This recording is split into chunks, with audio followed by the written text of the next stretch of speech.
Good evening, everyone. I'm Kimberly Crenshaw, Executive Director of the African American Policy Forum. And together with the Center for Intersectionality and Social Policy Studies, we welcome you to part 7 of our Under the Blacklight series, Mobilizing Whiteness to Reopen America. Now, as the official number of deaths from coronavirus in the United States surged past 70,000, and models now show the death toll will continue to claim the lives of 3,000 or more people per day well into the summer, the push to reopen the country grows louder and more insistent in the form of increasingly militant armed protests taking place in states across the nation.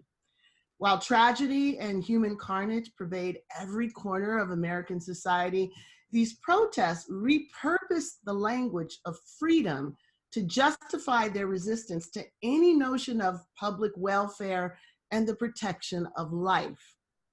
Shockingly, not only do they embody a bold exercise of white privilege, anyone who remembers Black Lives Matter protesters being punished physically and rhetorically can imagine a very different outcome had these protesters converging on any state house in the country been African American or Latino. They would represent a completely different threat. And while this license to threaten and defy was just an implicit embodiment of whiteness, symbols such as the Confederate flag and other racist signifiers make the presence of white supremacy in this backlash impossible to overlook. So this raises a set of stark questions and challenges for progressives. Are we prepared to go beyond tying the disparate rates of infection and death to structural racism to reach the ideological mobilization of white supremacy unfolding in these state capitals? Has our ability to read these uprisings as modes of weaponizing whiteness kept pace with the disastrous consequences of this politically opportunistic activation? Post-racial, colorblind politics cannot be the answer to what we're seeing now. After many years of reducing the political power of whiteness to mere fringe politics, the crises unfolding around COVID has presented an unavoidable moment in which whiteness has to be smoked out, unpacked, and de-weaponized. And as we will this evening, this cannot be done without an equally robust interrogation of male supremacy. We thus turn in this week's discussion to unpacking the ways that ideological whiteness, infused with the debased frameworks of freedom, liberty, and patriotism to demand a return to an unjust and now deadly status quo, has become the central to and at the center of American response to COVID-19. So our guests in this episode of Under the Blacklight were all brought together to help us think about this more critically. They are Joe Lowndes, a professor of political science at the University of Oregon, and the author, along with AAPF board member Daniel Hosang, of Producers, Parasites, and Patriots, Race and the New Right-Wing Politics of Precarity. Alex DeBranco is the executive director of the Institute for Research on Male Supremacism. Dorian Warren is the president of Community Change, an organization that strives to build the power and capacity of low-income people, especially communities of color, to change the policies and institutions that impact their lives. We'll also hear from journalist Jason Wilson, who writes about the far right in the US for The Guardian. We'll hear from best-selling author Carol Anderson, author of White Rage, The Unspoken Truth of Our Racial Divide, and One Person, No Vote, How Voter Suppression is Destroying Our Democracy, among other of her notable publications. Carol's also the chair of African American Studies at Emory University. And finally, Mab Sechrest, professor emeritus of Gender and Women's Studies at Connecticut College and author of Memoir of a Race Traitor and the recently published Administrations of Lunacy, Racism, and the Haunting of American Psychiatry at the Midgeville Asylum. So, as always, throughout the Social Justice SOS, we want to hear from you. Please comment on our discussion in the Zoom chat. Share the conversation across social media by following AAPF on Twitter, Instagram, and Facebook using the hashtag Under the Blacklight. We'll be sharing comments and questions with our panelists throughout the event, and we will be inviting a few guests with questions to our After the Show talkback over Zoom.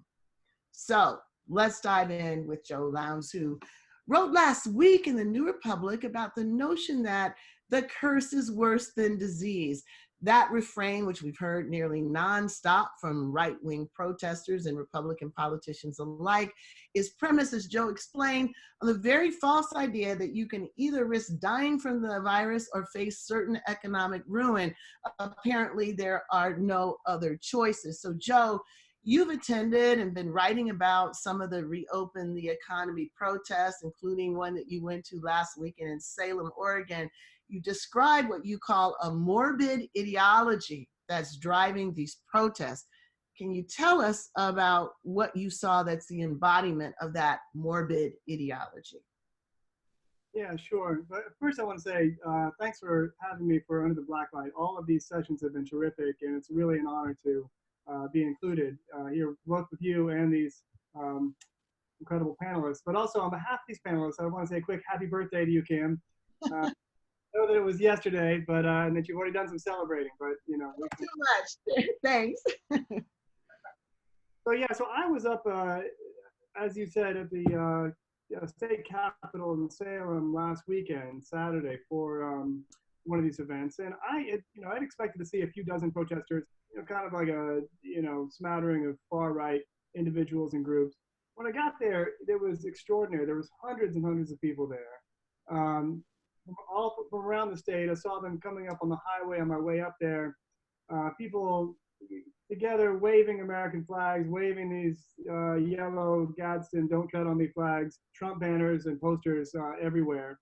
And then there's hundreds of more people in a long parade of cars and trucks playing, kind of right-wing country music and blaring it out, all over the place.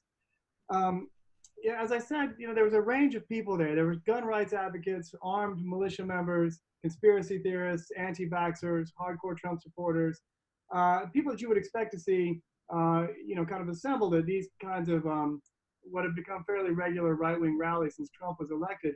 But along with this, there was a large number of what looked like working and middle-class white families with teenagers and small children in tow and babies and strollers, and really making this kind of a broad, almost carnival-like event. Everybody was gathered together, no social distancing, nobody's wearing a mask, and there's kind of a sense of kind of thrilling defiance of breaking through these social mores, but also kind of a sense of rage. There were posters, saying Governor Brown, who's our governor here in Oregon, she's a tyrant. Liberals, live in fear instead of living in liberty. And the kind of the general message was that they wanted these shutdowns to end.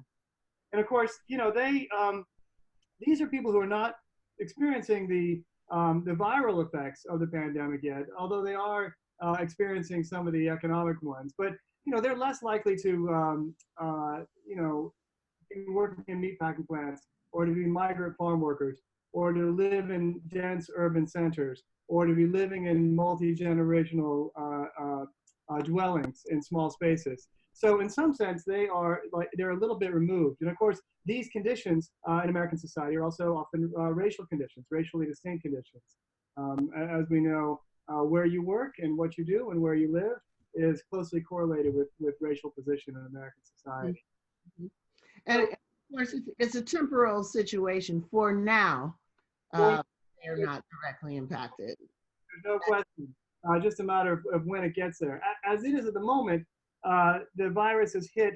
Phil Klinkner, who's a political scientist, just did a study of the effects of the county level of the virus. And even though there's about half the counties in America that voted for Clinton in 2016, represents about half the U.S. population, a little bit more, they have experienced 3/4 of the coronavirus cases and 80% of the deaths. And so there's also a political mapping here, which is connected to this, which of course is also its own form of racial mapping. And we can talk about the ways in which a racialized reshuffling of the party system happened, over the last few decades, which makes it the case.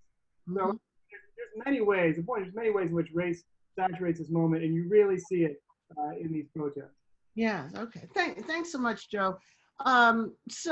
Another protest that's gotten a lot of attention is the one that took place last Thursday in Michigan, when scores of armed men showed up and stormed the state capitol building. I just want to say armed men inside the state capitol building. No blood was shed, of course, at least not yet. Alex, can you tell us a little bit about what you've seen with these protests in Michigan? I'm particularly interested in what your observations are about the fact that these vitriolic protests are composed predominantly of white men in a state that's led by a very high-profile female governor, and of course there are women as well. But what are you seeing about the race and gender dimension of these protests? Yeah, thank you, Kimberly. It's really notable that the protests intensified in this way, with the armed white men storming the Capitol in a state with a female governor, and not only a female governor, but a female governor who gave the State of the Union response from the Democrats to Trump, and who is taking up this role of a feminist symbol for anti-feminists. And we saw in this protest the use of the phrase "lock her up," which of course comes from 2016, directed against Hillary Rodham Clinton by Trump supporters. And over the past few decades, as male supremacist groups have become more organized, misogyny and anti-feminism has become a more significant part of these right-wing movements. Hillary Rodham Clinton, when she became First Lady, was a substantial symbol of this, which we saw going into the 2016 election. And now it seems like Gretchen Whitmer might be taking up that kind of position in the mind of the right wing. The phraseology of "lock her up" suggests that what she's doing, which is of course trying to protect residents of her state, is criminal behavior or corrupt behavior. And it goes with the conspiracist thinking that we've seen develop, which is similar in framing to anti-Semitic conspiracy theories that we've been familiar with for a longer time, that feminist elites are pulling the strings behind government, media, society, etc., for nefarious purposes of their own, which generally are considered an agenda of multiculturalism, political correctness, cultural Marxist, that they are to blame for a lot of these kinds of changes. And so in considering what this is looking at, this conspiracy nature of the protests coming in Michigan demonstrates one of the strains of right-wing thought, in which they don't believe that the COVID-19 pandemic is something that is a real danger, that is instead something that is either exaggerated or fabricated by feminist or Jewish or other types of liberal elites in order to pursue the purposes that they have. And Gretchen Whitmer herself has pointed out that although other governors have been critical of Trump, she's been uniquely singled out by the president for his attacks, and he has referred to her disparagingly as the woman from Michigan, amongst other things, which is in line with the misogyny that he's displayed ever since 2016, and is really underwriting a lot of what we see in the right-wing movements that are mobilizing today. And given some of the work that you've been doing, you've highlighted the fact that there are different strains of right-wing organizing, and that some of these are coming together in these protests. So what are the three strains in this converging protest movement that you've been seeing? Yeah, so one is what I just talked about, this deeply conspiracist element of the right wing, in which there are a variety of different kinds of conspiracy theories some have to do with feminists, some have to do with Jewish people, some have to do with Dr. Fauci and the medical deep state.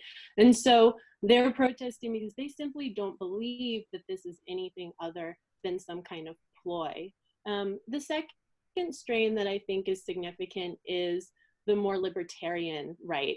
And this is where more outside organizations become involved, and where the left will then claim that these are astroturfed protests, astroturfing meaning a fake grassroots protest, because the outside organizations that are involved are promoting the idea of individual liberty and anti-government sentiment that goes with their longer history of their agenda. These protesters may or may not believe that the COVID-19 pandemic is real and significant. There can be some overlap with the conspiratorial side of things, but overall, they feel regardless that government interference with what they consider to be individual liberty is unacceptable. And this is tied in with the privilege experienced by white people who are unconcerned with the toll of the virus on vulnerable communities of color, and as Joseph said, who feel that they themselves are less likely to contract it. And the third strain that I think is significant to be aware of in these protests are the far-right white supremacist, male supremacist groups that typically operate on the political fringes, such as the Proud Boys and other organizations. They're currently seeking to capitalize on these protests for recruitment and mainstreaming. Some of these groups subscribe to an accelerationist ideology, which Cynthia Miller-Idriss has done excellent work on, in which they actually do believe that the COVID-19 pandemic is a serious threat, and they want it to bring about the disintegration of society, because that will help to bring about, to accelerate the race war that they are waiting for to come. And so this is a particularly alarming version of the ideology, but you can see in these different perspectives that we're dealing with different kinds of beliefs, even within the right itself, about the reality and the impact of the epidemic.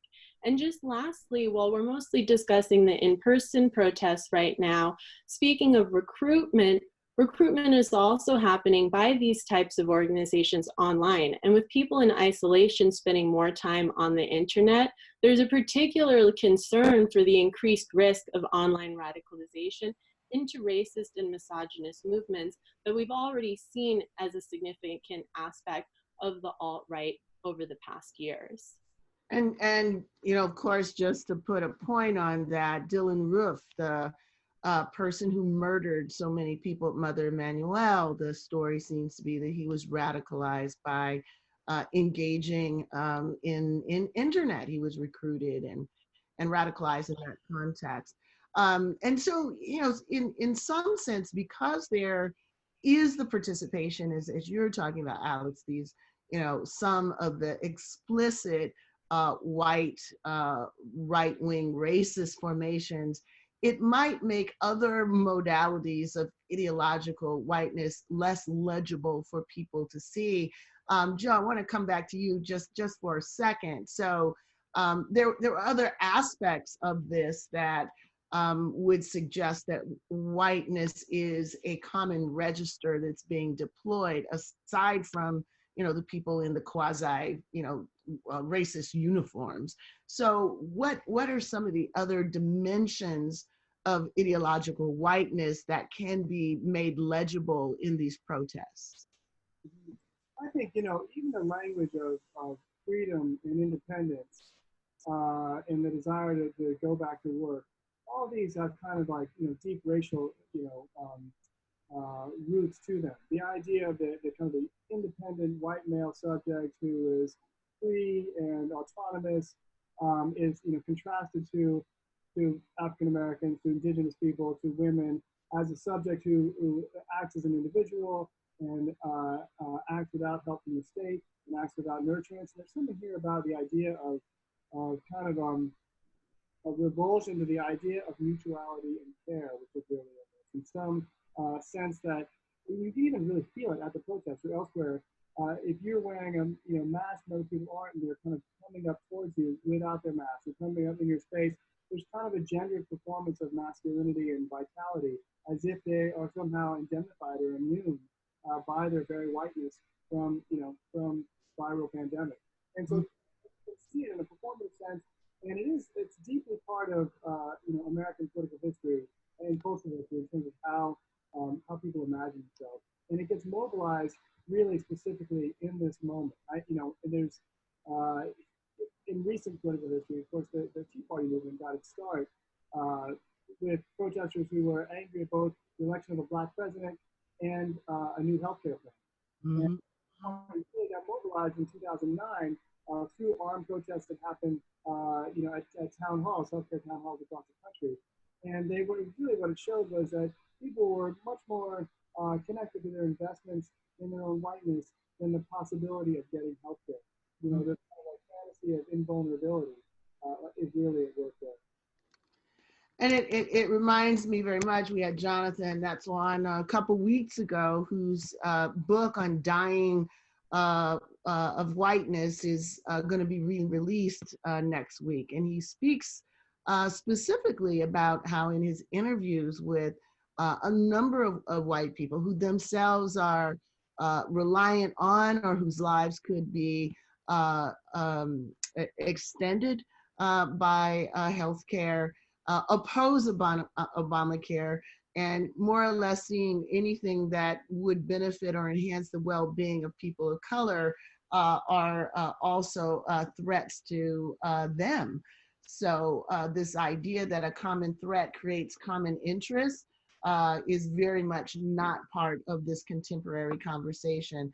I want to move now really quickly to you, Dorian.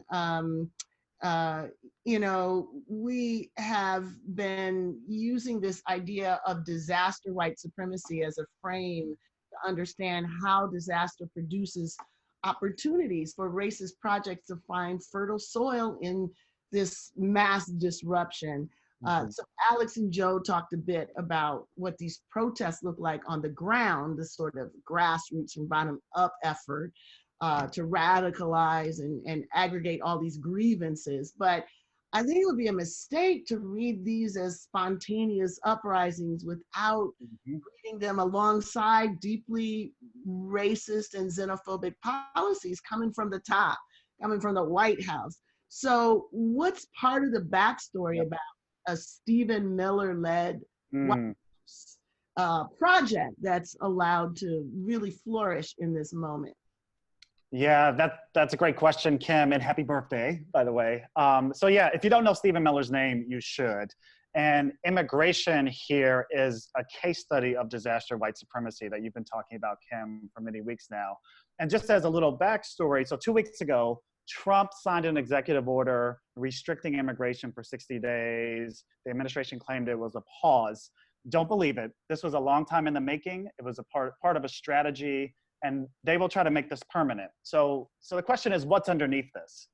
This is ultimately a strategy of consolidation of minority white rule. It's a white power strategy, simply put. And it's geared towards a shrinking majority. And the idea here is to suppress the emergence of a multiracial left, the emergence of a multiracial social democracy. There are thousands of immigrants in detention centers now with no health care. There has been, from the beginning, a brutal policy of family separation.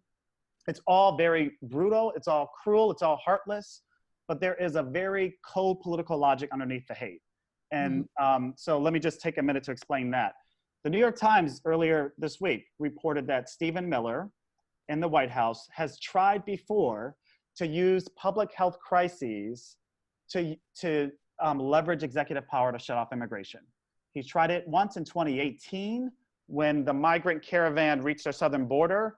He was looking for evidence of, quote, illnesses or diseases to shut off immigration under public health pretenses. In 2019, there was an outbreak of mumps in immigration detention facilities in 6 states. He tried to do it then. In 2019, there were several Border Patrol stations that got hit with a flu outbreak. Tried it then. These were all trial runs at disaster white supremacy politics. From the very beginning in 2017 on Inauguration Day, Stephen Miller entered the White House with a list of 50 ideas. This was called his wish list to ban immigration. And you might remember the Muslim bans early on. You remember the shithole countries comment from the president himself. Right. This has been happening all along. And so this is now a crisis moment, right? Where they can use a disaster racism, as disaster white supremacy to enact ultimately their immigration aims. And to add to that, the conditions are even more right now when you think about, let's just say, a depression level unemployment.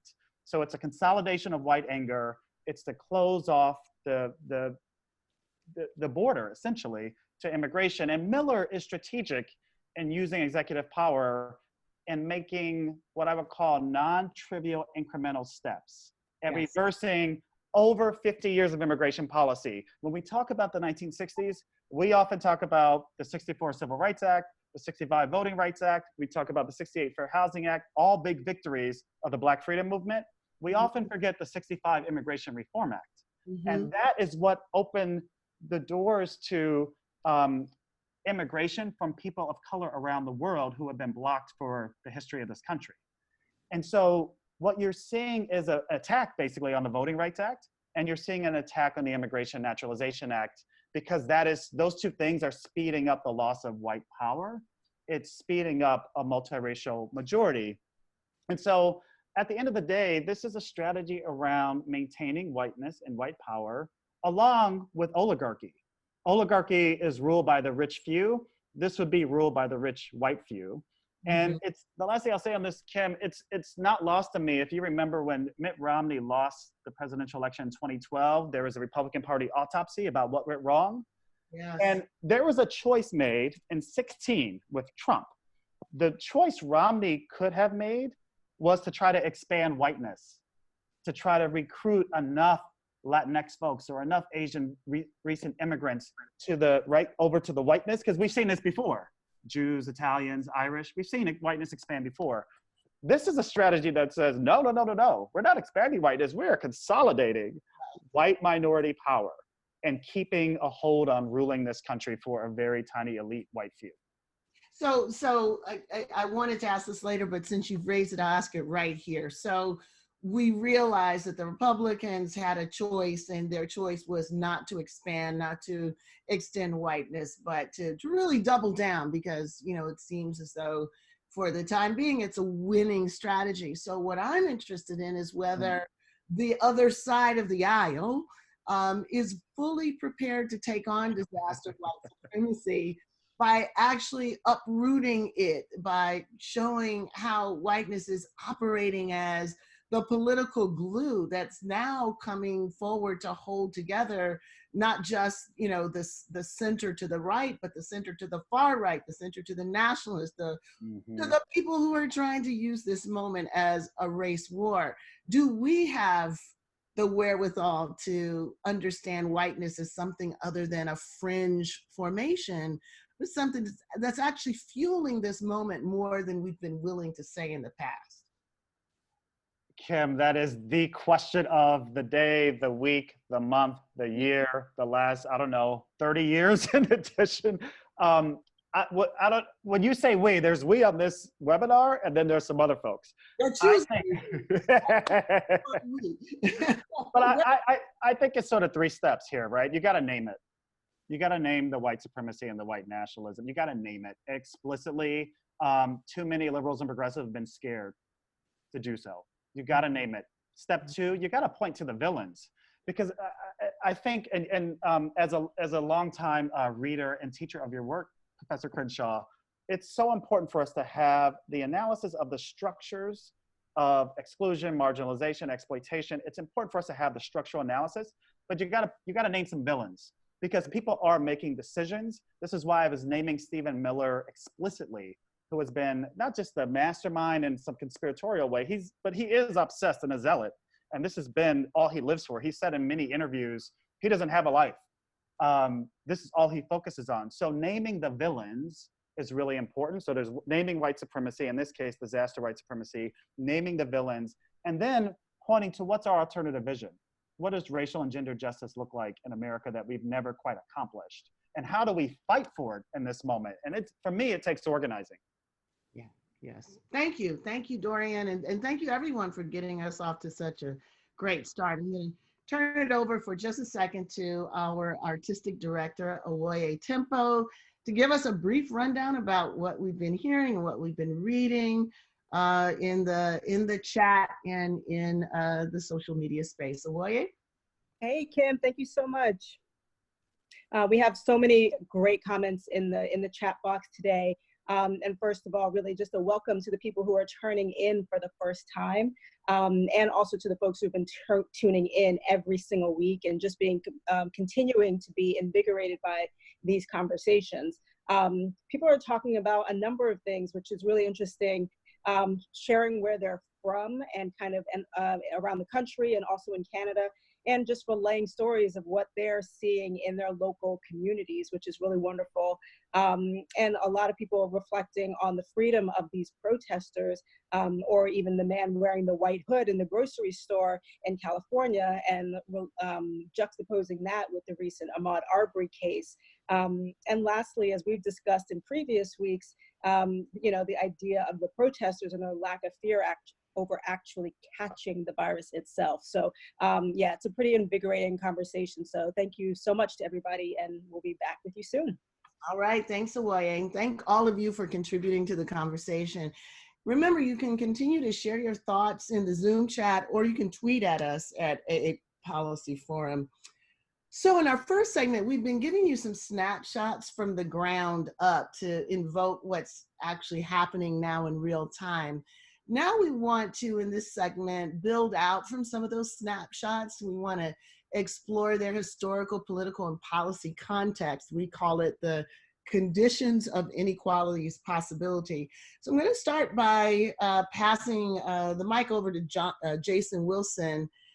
Jason, you're a journalist based out of the Pacific Northwest, where there's this kind of radically anti-democratic politics of sort of taking hold, and we're seeing all of these images, including, showing up to the State House armed. So Joe gave us a bit of a snapshot of what's happening in some of these recent protests. Can you tell us a little bit more from your broader lens of covering it? What are some of the common threads that you see running through them and now actually being stitched together in this moment? Yeah, thank you so much, and happy birthday. I'll just echo that. Yeah, I've been covering the right and the far right in this country as a journalist almost since I arrived in 2013. And for the last 4 or 5 years, I've covered a lot of right-wing street protests in the Pacific Northwest and elsewhere. I was in Charlottesville and a few other places over that period. And yeah, it's, I think, a culmination or an exacerbation of what I've been seeing building over that period. I think, as Dorian said, I mean, there is a profound concern in this movement about the idea of becoming a minority, whether that's an electoral minority or a demographic minority. And it's not a secret, it's a quite explicit concern. So I think, first of all, a lot of the people you're seeing, not only in the Pacific Northwest, but around the country, turning up at these rallies are the same people who've been showing up at pro-Trump street protests and other kinds of right-wing protests, Second Amendment protests throughout this time. They've been joined by a lot more people in a lot of cases, in some places. But, you've seen familiar faces in the Pacific Northwest on the radical right: Joey Gibson, Matt Shea, Ammon Bundy. I think Joe and Dan Hussein's book discusses all of those people in depth, and they're familiar faces. But even in Lansing, in Michigan, you had the Michigan Liberty Militia there who've been turning up at pro-Trump and pro-Second Amendment rallies forever. It's just that they're speaking now to a much larger audience, and they've got a kind of galvanizing issue. The message they're sending is pointedly, anti-democratic. I mean, people in the Patriot movement will, not just in the Patriot movement, on talk radio, will deny that the United States is a democracy whenever they get a chance. It's a constitutional republic. And they talk about the Constitution a lot, and if you engage with them, you'll find that a lot of the time they're seeing the Constitution as a kind of hedge against democracy, as something that can defer or defeat, electoral majorities and preserve their rights against them. Guns are another obvious thing that we've seen a lot in these current protests, and I've covered a lot of open carry rallies. In the past, the ones I've been to have usually been explicitly about the Second Amendment, about changing, laws about firearms, about gun control. These ones, though, I mean, to turn up to a state house and go inside and, try to intimidate lawmakers or the governor, for armed men to do that, that's clearly an escalation. And I think probably the first time we saw that was at a Second Amendment rally in Virginia at the end of last year. But now it's that tactic is being used in protests about public health restrictions. So that's kind of an escalation. Third, I mean, I think there's been talk about disinformation and manipulation and astroturfing since 2015 or even since 2009, this kind of assumption that these people are being, led around and they're not quite fully in control of what they're doing. They're being, systematically misinformed or that the movement is fake. Look, I think it's a little more complex than that. As often you'll find if you look into these movements, there's a kind of co-optation or a redirection or even an attempt to kind of calm down a grassroots movement on the part of, big money conservative foundations or Republican or GOP politicians. There are a lot of people in this movement, again, because of those anxieties I mentioned in the beginning, who are looking for reasons to deny science or medicine or any kind of discourse that would constrain their actions or, the actions of people like them. So I think if you look at the way that these movements organize in social media, rank and file members are just as likely to produce misinformation, to misinform one another as they are to consume it.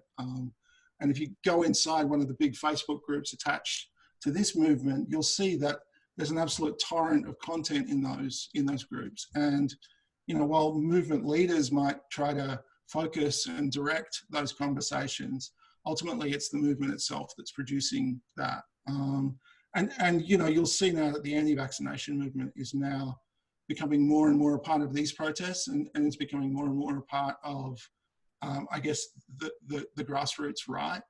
And I kind of wonder, I mean, it's a question I'm turning over, but I wonder if that kind of irrationalism makes it possible to avoid certain kinds of duty and accountability that come from those discourses around health, public health.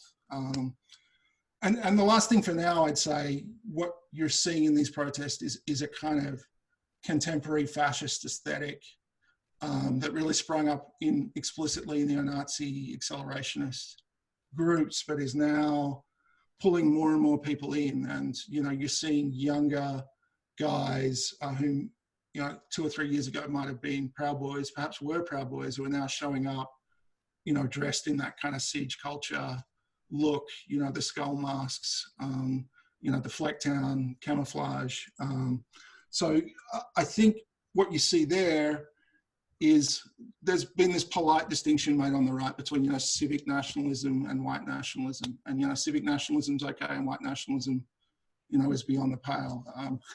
But you're actually seeing that before your eyes. You're seeing that line blur in the form of these guys who are showing up, dressed like terrorists, dressed in a way that has come out of an explicitly terroristic movement and seeking to intimidate lawmakers. So there's a lot more to say, but I'll leave it there for now. I think they're the main things that I've been observing over the last month or so. Yes. Well, thank you. Let me turn now to Carol. So, Carol, everyone is speaking about the need to understand these protests, not just as fringe or grassroots efforts, but as strategies that are being mobilized by powerful national forces, including the White House. Now, you're in Georgia, somewhere where white nationalism is playing out vividly, can we say? And when you put together that nationalism with blatant political repression, it's ground zero in vote suppression as well, one could say that we're looking at a startling slide to authoritarianism, slide into, frankly, white political dictatorship in a lot of these places. So you're kind of in ground zero. So what's been striking to you about what you're seeing unfolding right there in Georgia? One of the things that I wrote about, well, first let me just say, happy birthday. Thank you. One of the things that I wrote about in White Rage, in the epilogue, was that the whole goal is to create a kind of neo-apartheid state.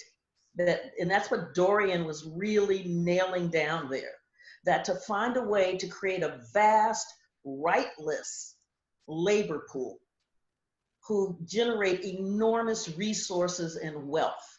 And then that wealth is then siphoned up into a small strata of whites. Now, a larger number of whites believe that they're going to be a beneficiary of that, but they're not. That's not the way that system is constructed.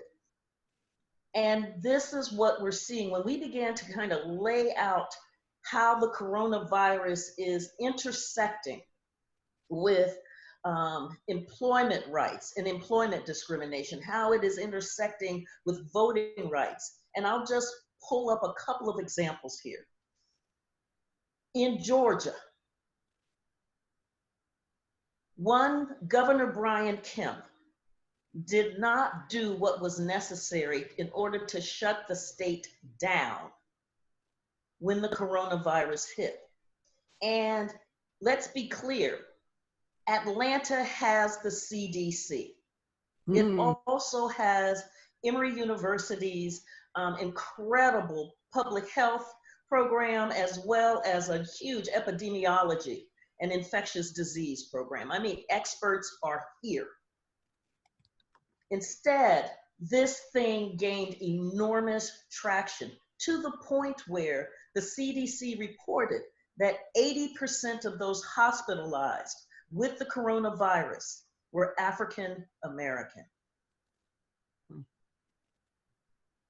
Now, what he does in order to open the state is to do a partial opening.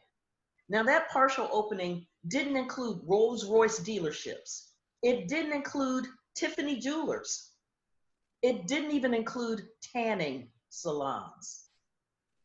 What it did include were beauty salons, nail salons, gyms, massage parlors, tattoo parlors, and bowling alleys.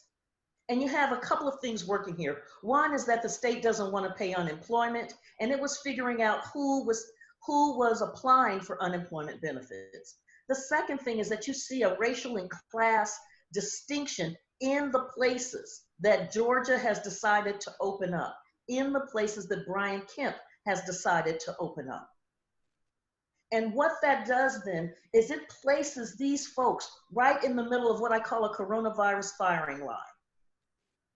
That firing squad is aimed right at these particular populations that are already vulnerable because of systemic inequalities. The kinds of systemic inequalities that Brian Kemp did not feel necessary to begin to address, when he then told them to go back out there and go to work. So they have to choose. I work and try to pay the bills, because now that I'm officially working, I can't apply for unemployment. Or I stay home and I save my life. Because those are the kinds of choices that this kind of regime puts people in. The second place where we see this, so we see that employment component, but we're also then seeing the voting component. And that is absolutely critical in this election year of 2020, because this is one of those election moments where we're going to decide. They talked about it in Germany in 1848, that being a time where history failed to turn. And we're going to ask ourselves, is 2020 going to be that moment where history fails to turn? Where this grinding, authoritarian, white supremacist regime embeds itself deeper and further into the body politic until it has shredded even the remaining vestiges of democracy? Or is there a place for the people to fight back? That's what's on the line in this election. And so we saw that up in Wisconsin.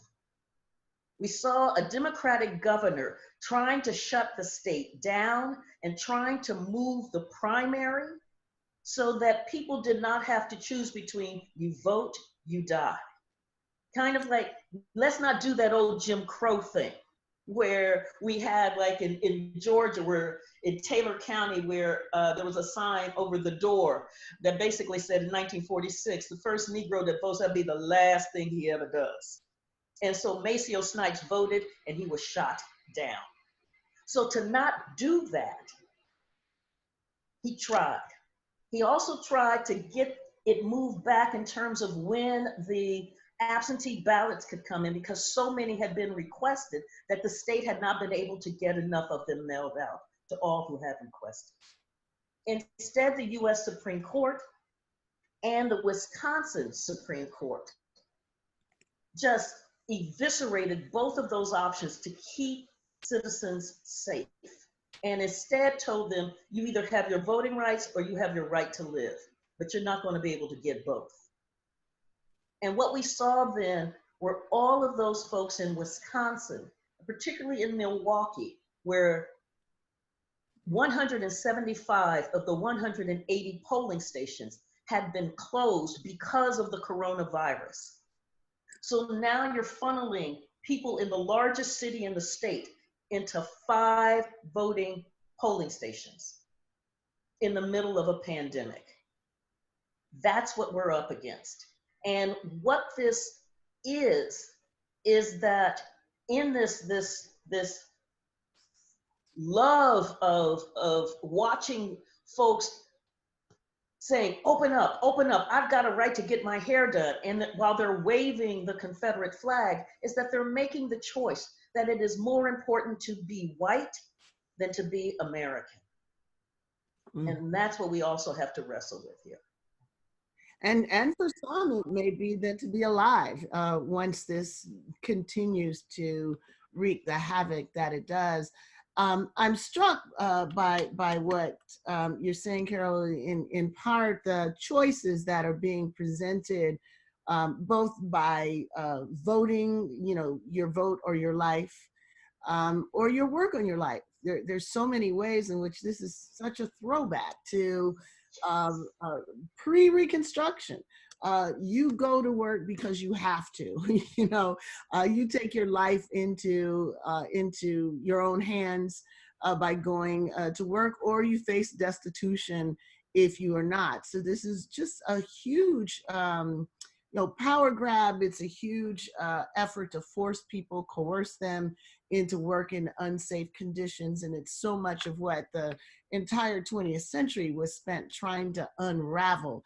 The sad thing is that while one can tell the story as a story of labor being exploited, there's also a piece of this called lost causism that seems to be constantly available to be invoked to defeat this effort to see this as putting entire classes of people at risk, to provide wages of whiteness and some connection to a history that is now being celebrated. So Mab, you are a child of the South. You have been in many ways steeped in and seen this tradition. So what can you tell us in 3 minutes about the rich and unmined history of lost causism that's being amplified and activated in this current moment? I'm honored to be here. Thanks, Kim, for inviting me. Happy birthday. And congratulations to Ida B. Wells, who won the Pulitzer Prize yesterday. And also, though, my condolences to the many, many people who have lost family and friends in this epidemic. It's fallen disproportionately on communities of color, especially on Black communities. And I'm sure many of the people watching here have felt that themselves. I wanted to talk, as my part of it, about what we see from the South, about social movements and white supremacy. And this lost cause has the history of slavery and emancipation in it. It's important to remember that probably one of the most effective white supremacist formations in history was the plantation system. And one of the most monumental white rebellions was the Civil War. And one of the most monumental white defeats was the defeat of white Southern slaveocracy in the Civil War. But the remarkable thing is that even after all of that, after 600 to 800,000 people died in the Civil War, 1 out of 5 white men in the South of military age, by 10 years after emancipation, the white slaveocracy elite had reconstituted white supremacy. And how do they do that, and why? And why is it so familiar today? And what's underneath that? And this whole thing called the lost cause is a really kind of bizarre way to talk about it. But this guy, Edward Pollard, wrote a book called The Lost Cause in 1867 that became the ex-Confederate playbook.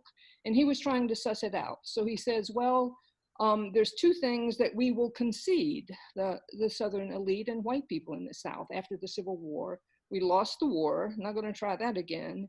And slavery is over. Emancipation has happened, and we're not going to go back on that. But there are certain things we will not concede. One of these was Negro equality. The second thing not to be conceded was Negro suffrage. And the third thing to be insisted on was states' rights. 2 years later, he did a revision called The Lost Cause Regained, showed how fast things were moving. And he said, really though, it was all about race war. So you have all of those things plus race war. And I think that those are redolent today behind and within all of this stuff. If I could. And so Mad, one of the things that I think a lot of folks don't really appreciate is the role, the constitutive role, the foundational role that women have played in helping to burnish the legacy of the lost cause, make it contemporary in the 20th century, and give it legs so that it can be picked up on now. And of course, there are a lot of women that we see in these protests, even though there are misogynist dimensions to it. Of course, that doesn't preclude or prohibit women from playing a role in it. Example, the election of Donald Trump. But what is it that people may not appreciate about how, the lost causism was taken up largely by white women and made it into an ideological source of this idea of, I'm free, I'm white, and I'm not going to be told what to do anymore. No more lost causes. Right. Well, certainly white women are behind a lot of the monuments and the kind of monumental dimensions of the lost cause, remembering the Confederacy, which by that time, though, the lost cause had been won. I mean, white supremacy by 1910 was segregation, Jim Crow were all across the South. Voter suppression was in place. I mean, all of those things that Pollard had said in 1867 were in place. And these monuments to Confederate soldiers like Silent Sam at UNC and all across the country were just claiming this public space. And the United Daughters of Confederacy, which my mother kind of joined me up to very early, and I'm disaffiliated, but was in charge of a lot of those monuments too. And the whole kind of sentimental aspect of it and the plantation mythology and all of that was very much promoted by some white women. It's important to remember, though, that white Southern wives did food strikes by 1863 because they were starving, and really kind of terrified the Confederacy because you had all of these Southern wives and widows rising up because they were starving, because there wasn't enough food and the Confederacy was not providing for its women. So it's a complicated kind of legacy, but definitely white women have been up in there the whole time.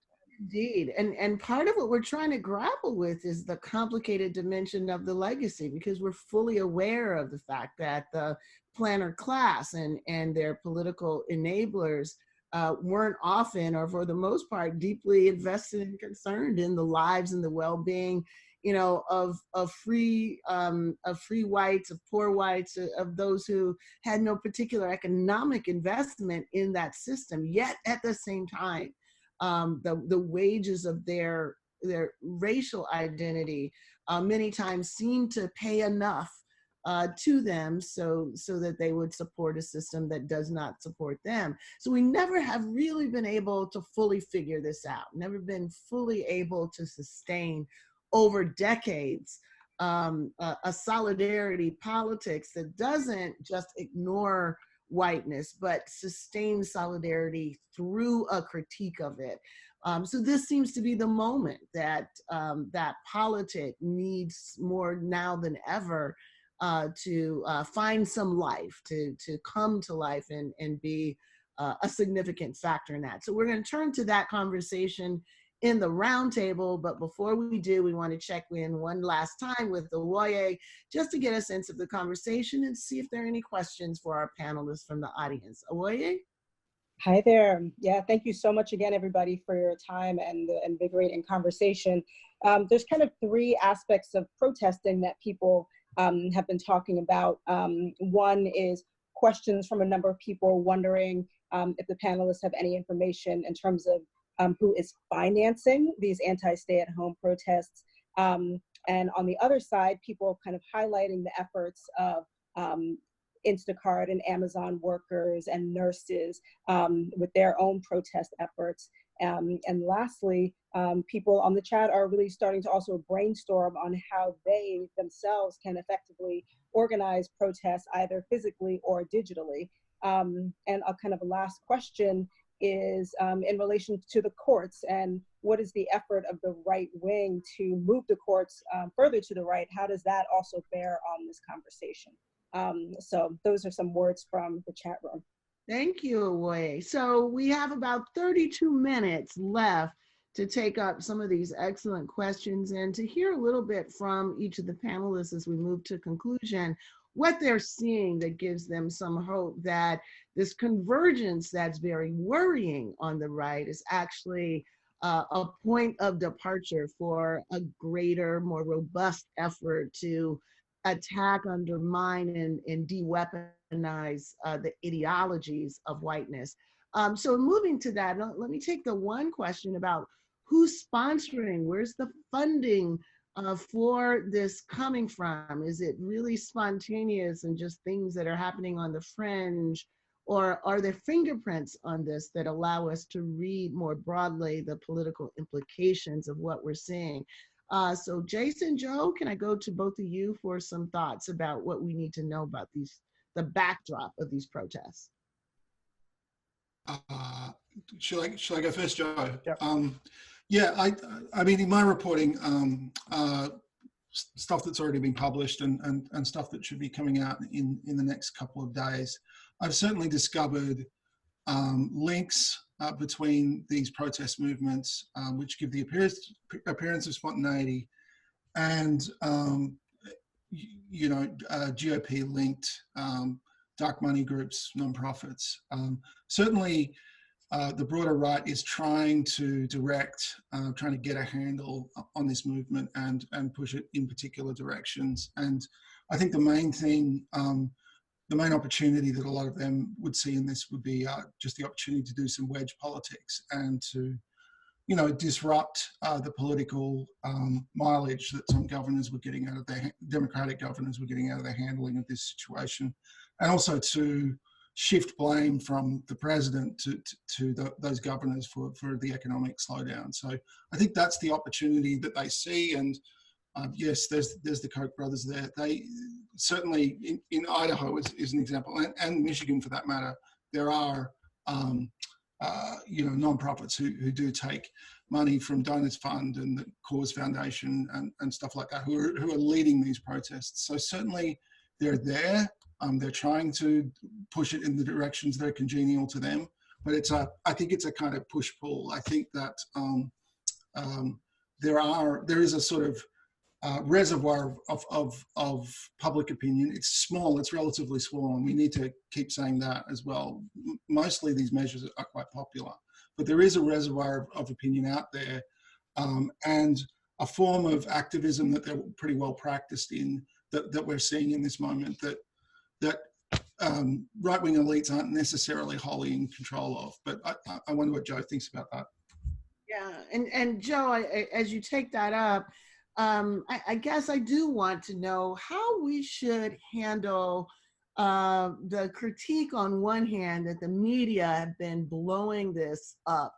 We see, protest after protest, and it gives the impression that there is sort of an organic uprising when in fact these are in some ways photo ops rather than, a reflection of something that is, newsworthy for anything other than that. So how do we, think about that while at the same time not minimize that white supremacy is having a huge photo op right now, and it's being linked to political rhetorics that take it further into the center than we've seen in quite some time. How do we hold both of these at the same time?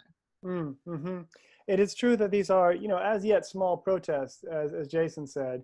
But, on the other hand, just last weekend, there was something like 160 of these around the country.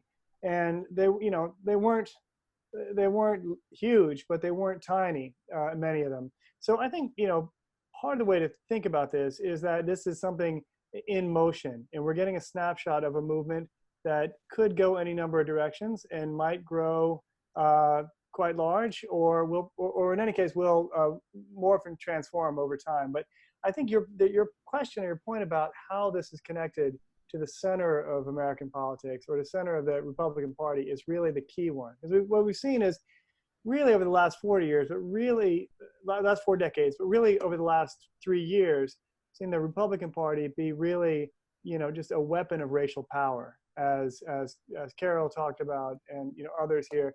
And so you can see from the White House through Republicans in the Senate, through red state governors, all the way down, there is kind of a coherent sense that, of mobilizing white supremacy, also as Dorian said, towards a series of ends that's gonna defend elite power and elite privilege.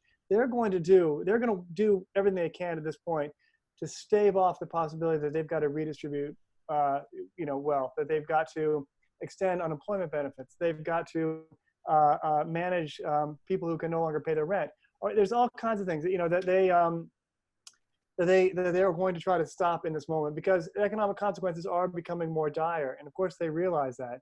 So they need to find ways to enlist a large enough percentage of the white electorate to keep them on track, keep them doing their bidding. And so this is not, I think it's a little bit of an open question, and we can come to that, a little bit later. But, part of this is when you have something that looks like near economic collapse on its way, what happens then? The possibilities, both right and left, really open up. And so one way to see these protests is that as an open expression of a certain kind of white supremacist ideology and a certain kind of affective expression of anger and of the disorientation that a lot of whites feel economically. It's always relative. We got to be clear here that white economic anxiety is not the same, or they will experience, economic anxiety for starting to experience the actual economic effects that Black and brown people have forever. So I think that we got to see this as connected to these larger pushes, and it's some of the stuff coming out, as Dorian said, coming out of the White House is every bit as alarming and every bit as extreme as what we see in the Michigan State Capitol. So in a way, these things are all kind of connected together, regardless of how large the protests are at this point. Yes, yes. And, the question still remains, when we say every bit as alarming, it is, I think, every bit as alarming to see decisions being made to allow people to die. And it's hard not to speculate that part of what makes this seem palatable is because of the sense of, first of all, who is most vulnerable, particularly in this wave, and how even if this wave turns into a wave of massive, massive white death, the fact that now it's already been framed as a disorder, a disease that primarily wreaks havoc in communities of color will provide, backlash and scapegoat opportunities. So in a way, it's hard to think of mass death being seen as a win-win, situation. But there is a sense in which it's like, we can open up, we can allow the mass death to happen. And then when it finally, hits rural communities and white folks, we have a, common fallback position. What I'm particularly interested in is how these performances of masculinity that you talked about, Joe, can be mapped into an understanding of these rallies as also an expression of male supremacy. And so for that, I want to come back around to you, Alex, and Carol, if you have some thoughts on this as well, to get you in on it. And we know that when the state becomes associated with a more multicultural kind of function, there's an uptick in anti-statism. It's sort of, like blockbusting or white flight, white folk who are embodying this ideology of the state is for us hardworking, red-blooded Americans. When this other stuff it does benefits other people, we don't like it, so we want to pull the plug on it. So that's some of Jonathan's research and others. But we also see it when it comes to gender. So when the state is associated with guns and the military and bombs, there's this surge of patriotism and rallying around the flag. But when it's associated with care, caring for people, when it's associated with the public good, public health, using the power, of the state to enhance the well-being for all of us, then there's a rise in anti-statism, and it's talked about in gender terms, like the anti-nanny, state, the critique of, social welfare as I don't need someone telling me what to do. So I'm wondering whether these are just, superficial dimensions of the way that gender is playing out, or if there is a deeper investment in patriarchy and in misogyny that we have to identify, animating and fueling much of what we're seeing in these protests. Yeah, I mean, definitely there's a deep investment in patriarchy and misogyny, but I think that we can see a couple of dimensions. The decision by President Trump and Vice President Pence to not wear masks when they were, out and about on their tours was really indicative of that kind of macho masculinity portrayal that is embedded in our culture, and a problem with being seen as feminized. And some of that is just within the structures of patriarchy, but some of it is within the ideologies of conspiracy theories. Because both in the United States and more broadly, if we look at Canada and Europe, feminists, which becomes just sort of all Western women for a lot of these groups, are implicated as the people who are feminizing their countries, and in feminizing their countries, and the men in their countries make it possible for immigrants to invade. And so it is, the sort of mainstream to margins kind of approach is how I learned this when I was with political research associates, that this operates on a continuum, and there is an embedded issue of masculinity and opposition to feminization that exists broadly, not only on the right, but on the left as well. And then there's also a dimension that has been growing as the feminist movement itself has been more successful in past decades, in which women or feminists become the enemy, and there's something greater at stake around male supremacism that is embedded in this. Mm-hmm, mm-hmm. And so if we try to think about this moment as one in which the disempowering dimensions of it are articulated in intersectional terms. We have a performance of masculinity that projects outwardly the vulnerability to this disease, sort of as an essential, performance of non-whining, masculinity. And Joe, you mentioned that even, in the store wearing the mask, there's a dance that you have seen and expect to see, playing out between men. And then there's this idea that if the disease is disproportionately impacting people of color, there must be some vulnerability that's embedded, but that also means that there must be some protection against the disease that is associated with whiteness, with doing the right things, with having the, right rugged individualism. That all raises a question of, number one, what is the politics of pushing back at this moment?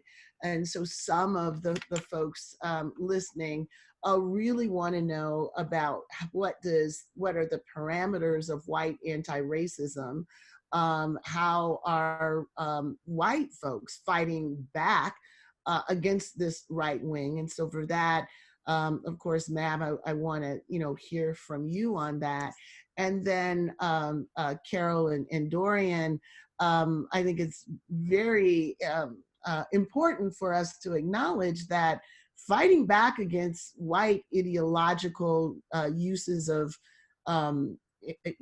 privilege and conceptions of freedom that are built on white baselines has been a hard thing to do even among progressives.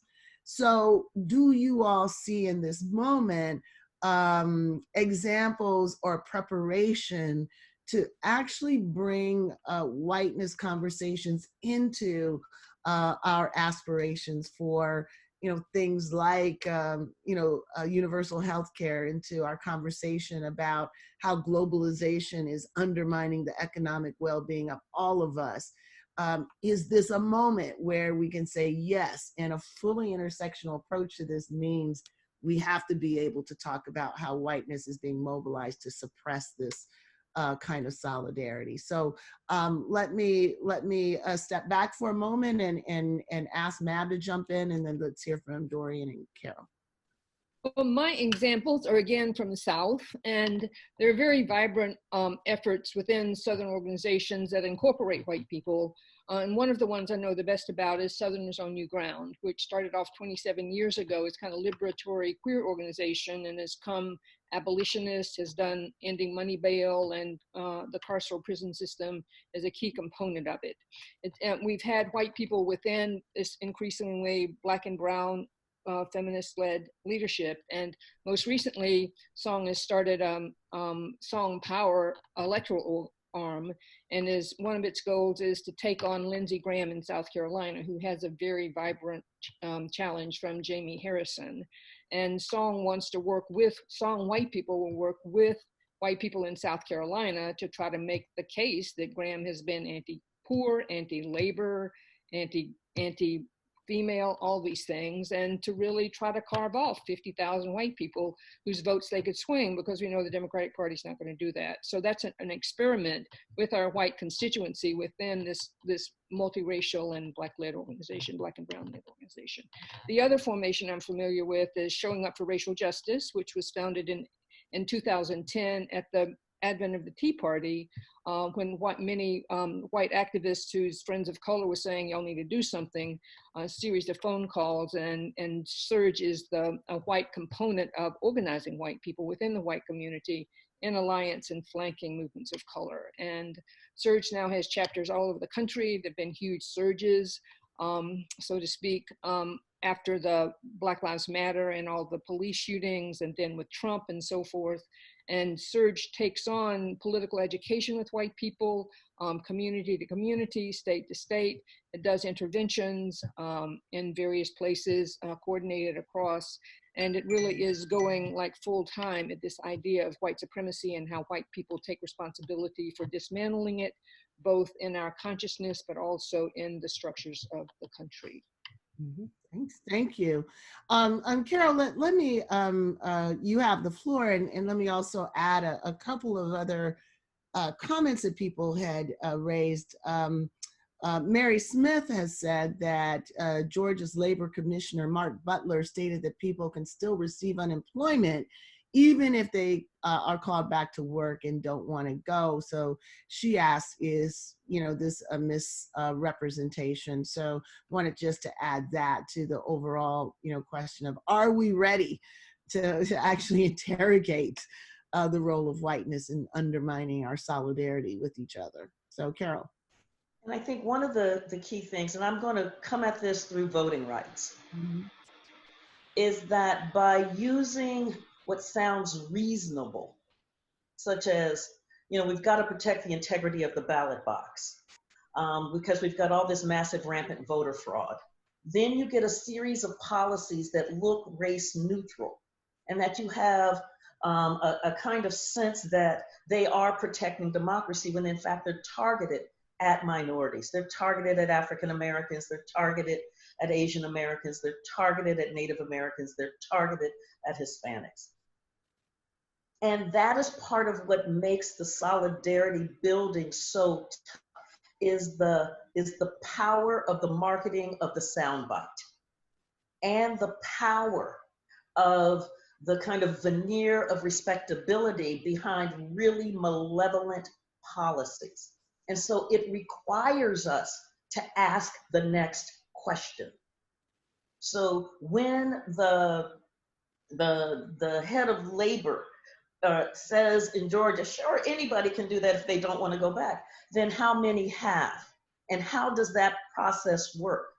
Because what we know are that people who have tried have been blocked.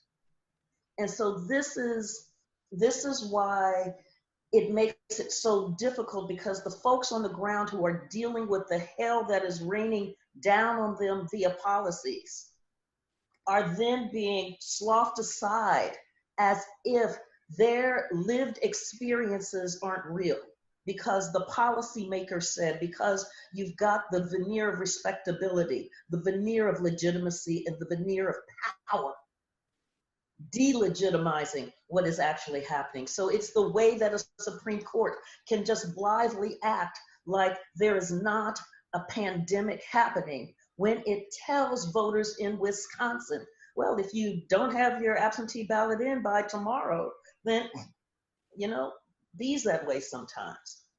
And it sounds, again, well, did they ask for, did they ask for their absentee ballot on time? And so we're always doing that. Well, only if they only did. And so that's part of what makes that kind of solidarity building just so extremely difficult, plus the long history of the difficulties of that solidarity building. Yeah. But it does happen, and that's what we have to know. So, one of the things that I have talked about in voting, for instance, is that when Obama was elected, the first time and the second time, one of the things that we heard was that we are now in a post-racial society, because how racist can America be? Because we elected a Black man twice to the White House. Well, what that we meant actually was that we, the majority of whites, voted for Obama. But that's not what happened. In fact, the majority of whites did not vote for Obama, neither in 2008 nor in 2012.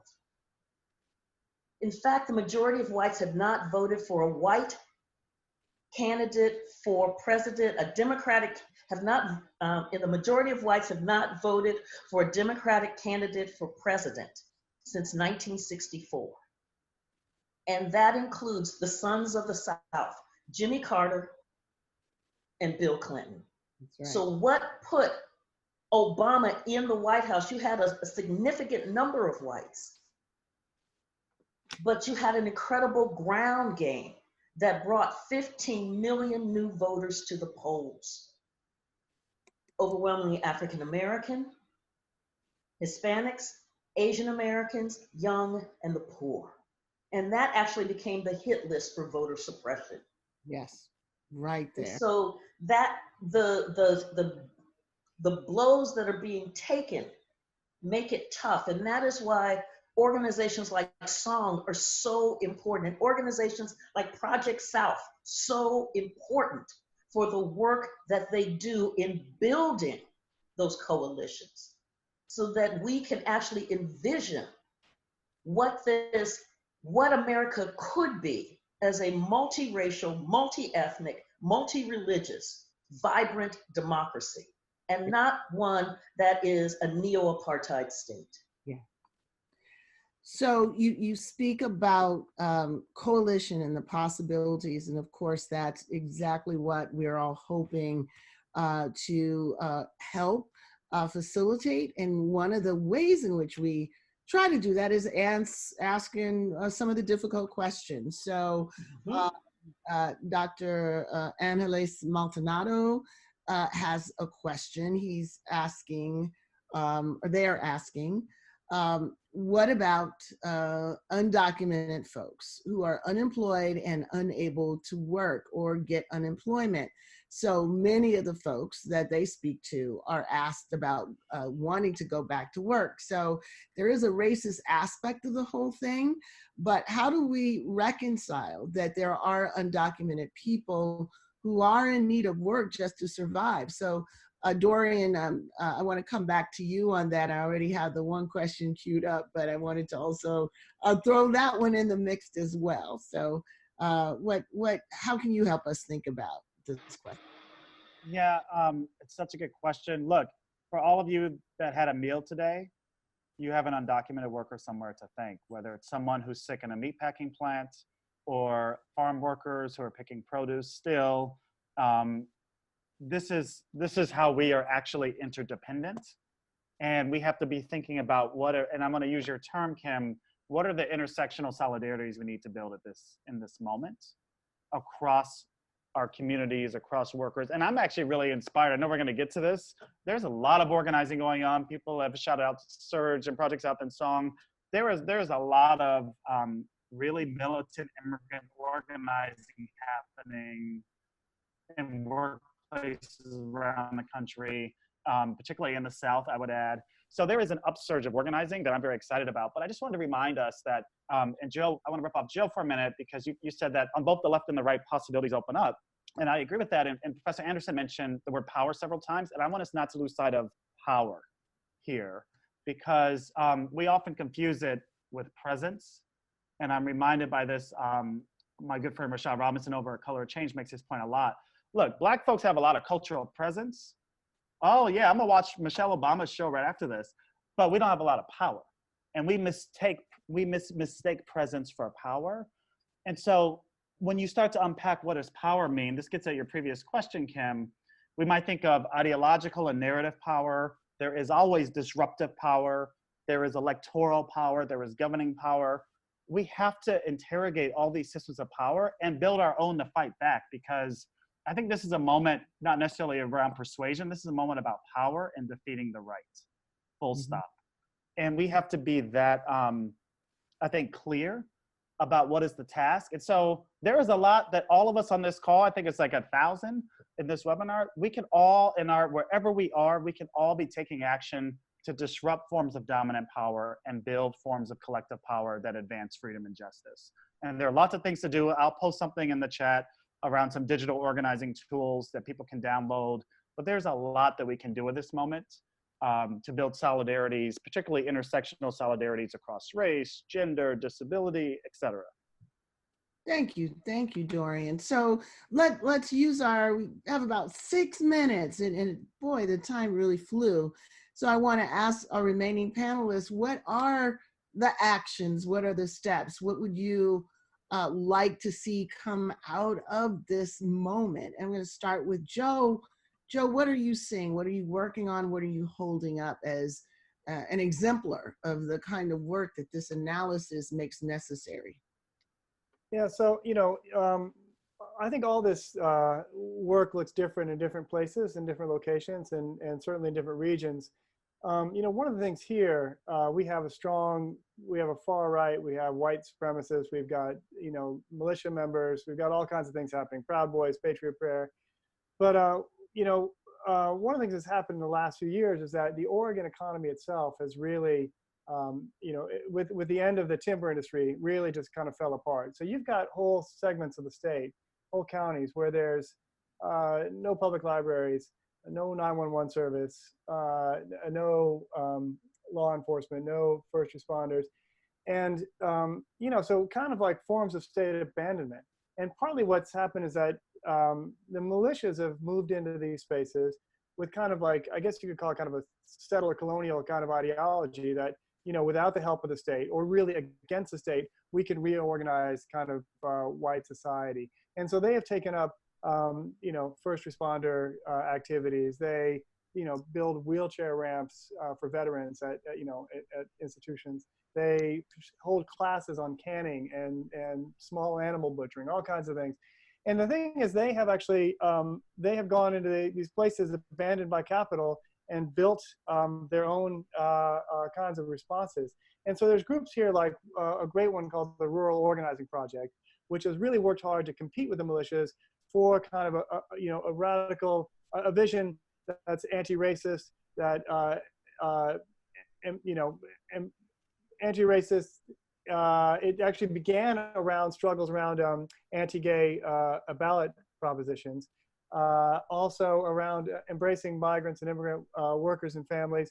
And so partly, here we got to do is, I think in places that are, Oregon is getting less white all the time, but it's still a very white state by design. It was a white territory, and it was, still seen as a white utopia by, by neo-Nazis and other folks. But part of it is we got to figure out how to think about the possibilities of having people, not have settler colonial or white ideology stand in the way of making demands on capital, for different kinds of society, for different kinds of outcomes. And that's kind of the work of undoing a lot of stuff that's there has to be done before you can begin to have kinds of, forms of solidarity, because there's a lot of different kinds of work to be done. So that's a little bit what it looks like on the ground here, both in rural Oregon, but also in Portland, where you've got strong right-wing movements. Luckily, there are strong, not just rural anti-racist movements, but also, in the cities, there's strong anti-fascist organizations, radical democratic organizations that are doing organizing on the ground. All right. Well, thank you, Joe. And thank you for getting this conversation going. For those who haven't read it, check out Joe's essay, The Morbid Ideology Behind the Drive to Reopen America. It is in the New Republic.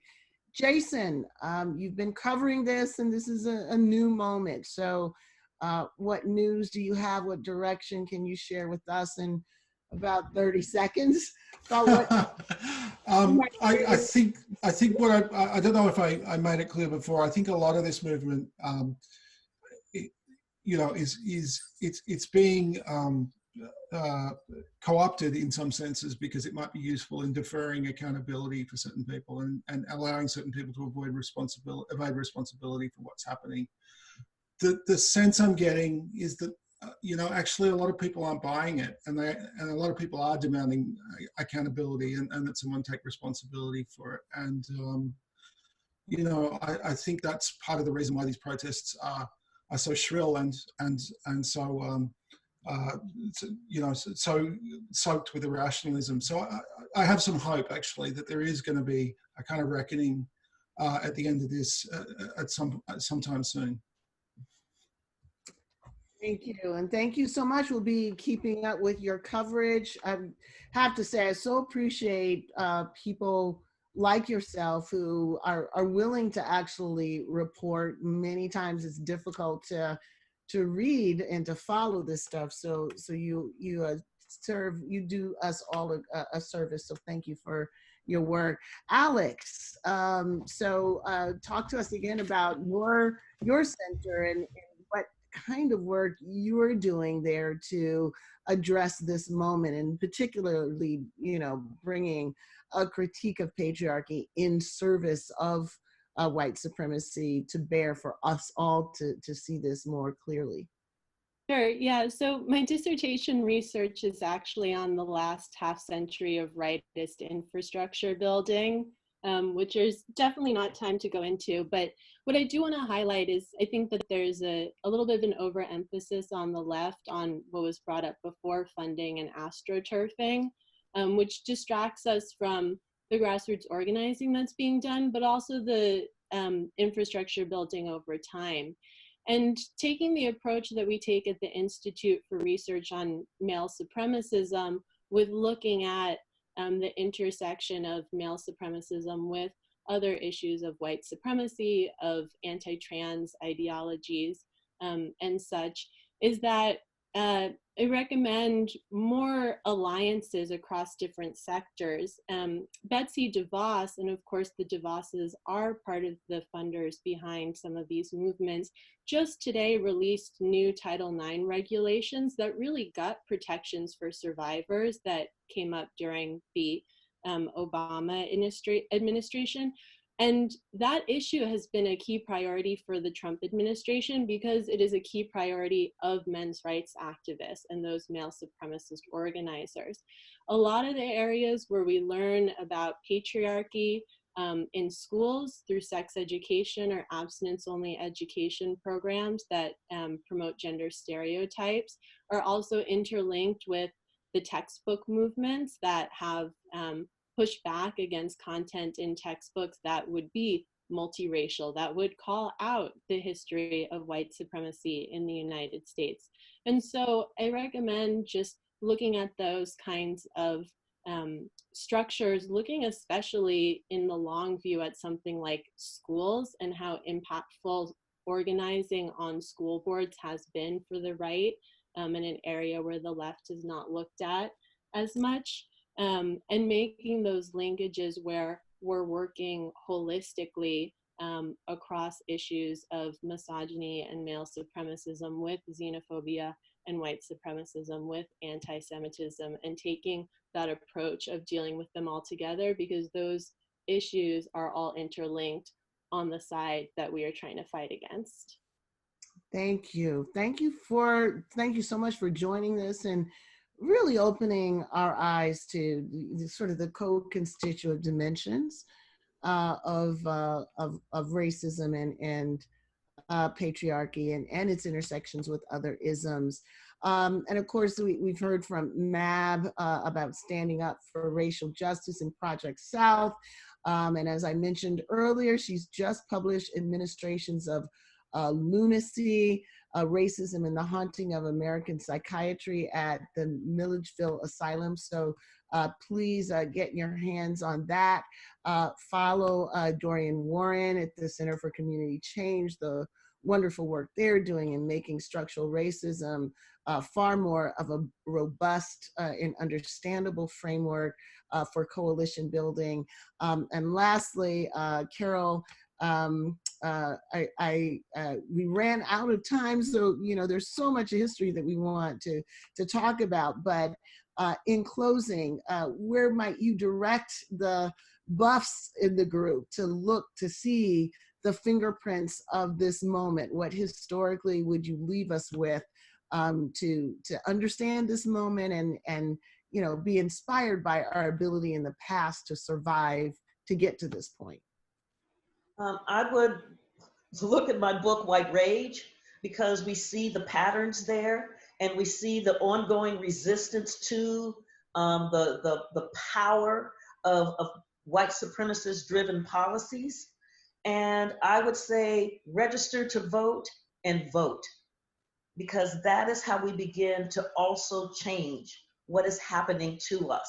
That is what we have seen, is that when you can change the policymakers, then you're going to get a very different kind of school board. You're going to get a very different kind, oh Lord, yes. You're going to get a very different kind of governor. You're going to get a very different kind of Congress and president. You're going to get policies that are much more human rights based, that are much more holistic, that are much more powerful in the ways that they embrace our full humanity than this mess we've got going on right now. So register to vote and vote. Thank you. Thank you, Carol. Thank you all for joining us. Of course, this wouldn't have been possible without the time and effort of our great team at the African American Policy Forum and at the Center for Intersectionality and Social Policy Studies. And I'd like to offer a very, very special thank you to all of the panelists: Joe Lowndes, Jason Wilson, Alex DeBranco, Dorian Warren, Mab Seacrest, and Carol Anderson. This has been an inspiring and a very necessary conversation, and I hope you'll all continue listening and keep these conversations going with your friends, your families, and inside your communities. You can follow us at AA Policy Forum across social media, including Twitter, Instagram, and Facebook. You can also follow us on our website, aapf.org. We will continue to provide information, resources, and opportunities to galvanize our collective experience into an energy that can propel us into another universe of possibilities. We'll do so through the blog on our website and as well through our podcast, Intersectionality Matters, which is available on iTunes, Spotify, and SoundCloud. We'll be posting this conversation next week. Wednesday editions of Under the Blacklight will continue with an episode titled Narrating the Nightmare, featuring Arundhati Roy and Viet Thanh Nguyen. So stay tuned for that. We'll have information for you in the coming days, so keep an eye out for it. Now, in addition to our AAPF feeds, you can follow me on Twitter at SandyLocks and on Instagram at Kimberly Hayshaw. We're excited to welcome some of our listeners to the post-show talkback: Tarza Ramos, Mignon Guy, David Dunham, Meghana Rajanalali, and Robin Davis. We will be joined by Ernest Quarles, Jonathan Metzel, Barbara Arnwine, and of course, our guests for this show. Thank you all. Enjoy your evening. Please stay safe, stay strong as we continue to organize and resist. Good night.